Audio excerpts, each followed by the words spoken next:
বিএনপির প্রতিষ্ঠাতা শহীদ প্রেসিডেন্ট জিয়াউর রহমান এবং সাবেক প্রধানমন্ত্রী খালেদা জিয়ার কনিষ্ঠ পুত্র মরহুম আরাফাত রহমান কোকোর ৫৬তম জন্মবার্ষিকী আজ। এই উপলক্ষে তার কবরে সিনিয়র নেতাদের নিয়ে শ্রদ্ধা নিবেদন করেছেন বিএনপির সিনিয়র যুগ্ম মহাসচিব রুহুল কবির রিজভী। এই নিয়ে জানাতে সরাসরি যোগ দিচ্ছেন সহকর্মী নিয়াজ মোর্শেদ। নিয়াজ, জন্মবার্ষিকীতে কি কি কর্মসূচি দেখছেন, আমাদেরকে বিস্তারিত জানাবেন।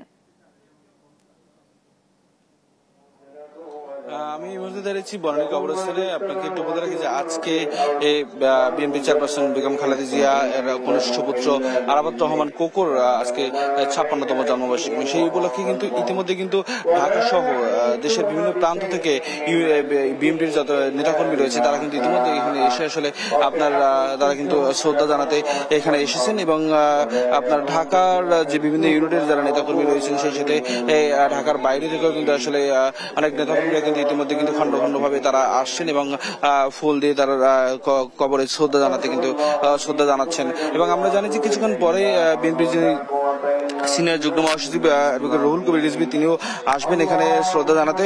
এবং সেই সাথে আজকের এই জন্মবার্ষিকী উপলক্ষে কিন্তু বেশ বিএনপির কিন্তু বেশ কিছু আপনার কর্মসূচি হাতে নিয়েছে।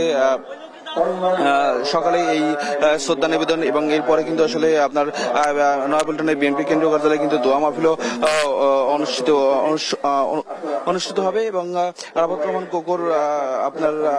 কোকোর এই ৫৬তম জন্মবার্ষিকী উপলক্ষে আপনাদের একটু জানিয়ে রেখে যে সাবেক প্রধানমন্ত্রী বেগম খালেদা জিয়ার যে কনিষ্ঠ সন্তান আরাফাত রহমান কোকো তিনি কিন্তু ১৯৬৯ সালে তিনি আসলে জন্ম নেন এবং সেই ১৯৬৯ সালে জন্ম নেওয়ার পরেই আসলে আপনার মুক্তিযুদ্ধ শুরু হয় এবং সেই মুক্তিযুদ্ধের সময় কিন্তু আসলে তিনি তার বড় ভাই বিএনপি ভারপ্রাপ্ত চেয়ারম্যান তারেক রহমান এবং তার যে মা খালেদা জিয়া তিনজনই কিন্তু আসলে আপনার পাকিস্তান সেনাবাহিনীর কাছে কিন্তু আটক হয়েছিলেন এবং এরপরে কিন্তু আপনার দ্বিতীয়বার কিন্তু তিনি আবার সেই ২০০৭ সালে সেনা সমর্থিত যে তত্ত্বাবধায়ক সরকার সেই সময় কিন্তু আসলে তিনি একবার বন্দী হয়েছিলেন এবং ঠিক ২০০৮ সালের ১৭ই জুলাই তিনি মুক্তি পেয়ে চিকিৎসার জন্য বিদেশে যান এবং এরপরে ঠিক ২০১৫ সালের ২৪ জানুয়ারি মালয়েশিয়ায় মাত্র ৪৫ বছর বয়সে কিন্তু আসলে তার মৃত্যু হয় এবং সে সময় কিন্তু আপনার এবং এই তার যে ৪৫ বছরের জীবনে কিন্তু তিনি কিন্তু একজন ক্রিকেটার ছিলেন এবং সেই সাথে কিন্তু তিনি ক্রিকেট বোর্ডকেও তিনি উন্নতির